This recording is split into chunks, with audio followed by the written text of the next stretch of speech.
आबा कदाचित इतिहासातलं पहिलं उदाहरण असेल हे असं की शुक्रवारच्या दिवशी मी आणि दादा आम्ही ग्रामीण आपले विकास मंत्री गिरीश भाऊंकडे गेलो. गिरीश भाऊंकडे गेल्यानंतर भाऊंना सांगितलं की आचारसंहिता लागणार, हा विषय पेंडिंग जर राहिला आता काही खरं नाही, हा विषय काही झाला तरी अजेंडावर आला पाहिजे, आम्हाला न्याय मिळाला पाहिजे. भाऊंनी स्वतः सचिवांना फोन केला की मला हा विषय कॅबिनेटला न्यायचा आहे, मला तो तुम्ही काहीच सांगायचं कारण नाही, मला या कॅबिनेटला विषय न्यायचा, तुम्ही काय करायचं ते बघा आणि मला कॅबिनेट नोट तयार करून पाठवा. बाहेर आलो, दादा मला म्हणाले विक्रम भाऊ साहेब तुम्हाला आता घरी जाता येणार नाही.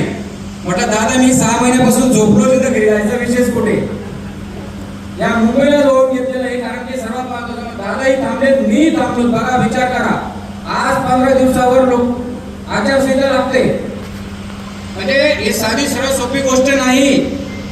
15 दिवसामध्ये विधानसभेची आचारसंहिता लागते, मतदारसंघात थांबणं त्यांचं गरजेचं असताना माझ्या सोबत 8 दिवसापासून मंगेश दादा मंत्रालयामध्ये.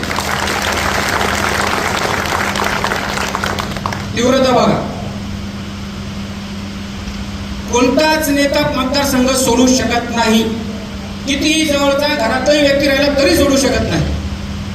परंतु 8 दिवसापासून दादा माझ्यासोबत मंत्रालयामध्ये आहेत.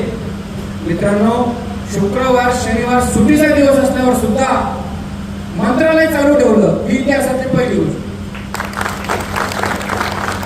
शनिवारी सुट्टी असताना सेक्रेटरी बसले, डेप्युटी सेक्रेटरी बसले, डेस्क ऑफिसर बसले, सकाळच्या 10 वाजेपासून तर रात्री 10 पर्यंत कॅबिनेट नोट तयार केली. 10 वाजता चीफ सेक्रेटरीना फॉरवर्ड केली आणि नेमका रविवार आला. रविवारच्या दिवशी दादांना मी घरी आलो. घरी आल्यानंतर पुन्हा सोमवारी कॅबिनेट असल्यामुळे दादांना म्हटलं दादा सोमवारी कॅबिनेट आहे. पुन्हा रात्री दादांनी काहीच विचार नाही केला, रात्री विदर्भाला दादांनीच तिकीट टाकले आणि विदर्भाला रात्री 2 जण बसलो आणि पुन्हा मंत्रालयात गेलो. 6 वाजता उतरलो, म्हणजे आता आपल्याला झोपता येणार नाही. 6 वाजेपासून तर 10 वाजेपर्यंत 2 जण गप्पा मारत बसलो आणि फ्रेश झालो आणि आदरणीय फडणवीस साहेबांकडे गेलो. फडणवीस साहेबांकडे गेल्यावर दादांनी सांगितलं की साहेब, राज्यातला 22,000 लोकांचा हा विषय आहे आणि कोणत्याही परिस्थितीमध्ये या विषयाला कॅबिनेटला हा विषय आला पाहिजे. फडणवीस साहेबांनी सांगितलं की 100% मी विषय घेतो, टेन्शन घेऊ नका. एवढ्याही थांबलो नाही, पुन्हा ग्रामविकास मंत्री महोदयांकडे आलो आणि ग्रामविकास मंत्री महोदयांकडे आल्यानंतर दादांनी ठरवलं की आता हा विषय कुठेच मिस करता येणार नाही.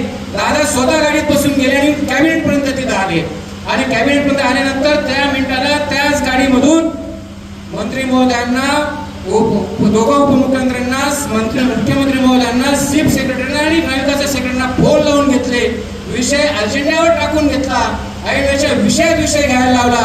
मित्रांनो, कॅबिनेट नोटवर विषय असा असतो, कॅबिनेट नोटवर जर विषय यायचा असेल तर मुख्य सचिवाची सही झाल्यानंतर वित्तमंत्र्यांची सही घ्यावी लागते, फडणवीस साहेबांची, उपमुख्यमंत्र्यांची सही घ्यावी लागते, सीएमची सही होते आणि मग अजेंड्यावर विषय येतो. या सह्या नसताना अजेंड्यावर विषय आला हे लक्षात घेतला.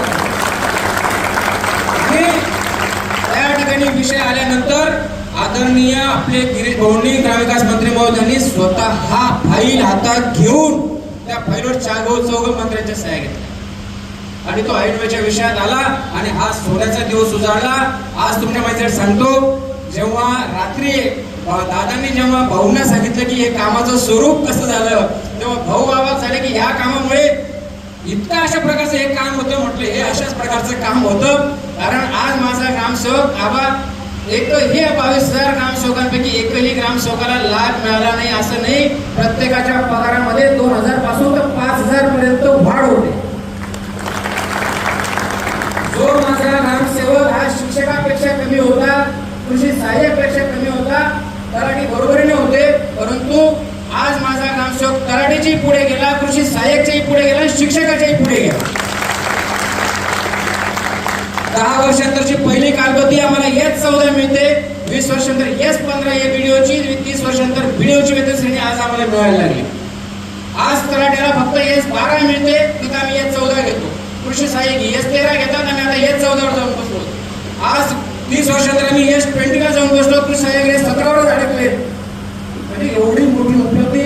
आज हा निर्णय, आज जे पूर्ण दिवाळी राज्यात साजरी झाली त्याच्या मागचं कारण हे आहे, केवळ ग्रामपंचायत अधिकारी या नावासाठी दिवाळी साजरी झालेली, पण त्यासोबत एवढा मोठा आर्थिक फायदा प्रत्येकाच्या जीवनामध्ये आला आणि म्हणून 22,000 ग्रामसेवकांचं स्टेटस मंगेश दादाचं आणि गिरीश भाऊंचं होतं, त्याला कारण हे होतं.